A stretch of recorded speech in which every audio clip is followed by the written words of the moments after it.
Doctor Peter Samidas, consultant pathologist. Pap smear examination, அதாவது ஒரு 30 வயதிலிருந்து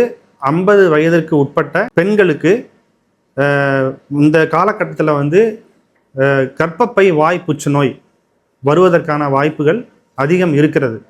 ஸோ அந்த கர்ப்பப்பை வாய் புற்றுநோயை ஆரம்ப நிலையிலேயே கண்டுபிடிப்பதற்கு அந்த சர்விக்ஸ் என்று சொல்லப்படுகிற அந்த கர்ப்பப்பையினுடைய வாய் பகுதியிலிருந்து உதிர்கிற அந்த செல்களை நம்ம வந்து முறையாக சேகரித்து எடுத்து அதை நம்ம வந்து பேப் ஸ்டெயின் அப்படிங்கிற ஒரு ஸ்பெஷல் ஸ்டெயின் மூலமாக அதை ஸ்டெயின் பண்ணி அதை மைக்ரோஸ்கோப்பில் வச்சு அனலைஸ் பண்ணுறது மூலமாக இந்த கர்ப்பப்பை வாய் புற்றுநோயை நம்ம வந்து ஆரம்ப நிலையிலேயே ஸ்டேஜ் 1க்கு போகிறதுக்கு முன்னாடியே கூட நம்ம கண்டறிஞ்சு நம்ம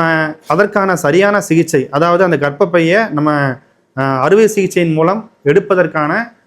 ஒரு வேலையை நம்ம செய்ய முடியும். அப்படி செய்கிறது மூலமாக கர்ப்பப்பை வாய் புற்றுநோய் அந்த நோயாளியை தாக்கி அந்த நோயாளியினுடைய மற்ற உறுப்புகளுக்கு பரவி அறுவை சிகிச்சையின் மூலம் குணப்படுத்த முடியாத ஒரு நிலைக்கு போவதற்கு முன்பாகவே நம்ம சரி செய்து அந்த பேஷண்ட்டை நம்ம வந்து ஒரு நார்மலான பேஷண்ட்டாக நம்ம இந்த உலகத்தில் வாழ வைக்கிறதுக்கு இந்த ஒரு சிம்பிள் டெஸ்ட், இந்த பேப் ஸ்மியர் எக்ஸாமினேஷனுங்கிற டெஸ்ட் வந்து ரொம்ப உதவியாக இருக்கும்.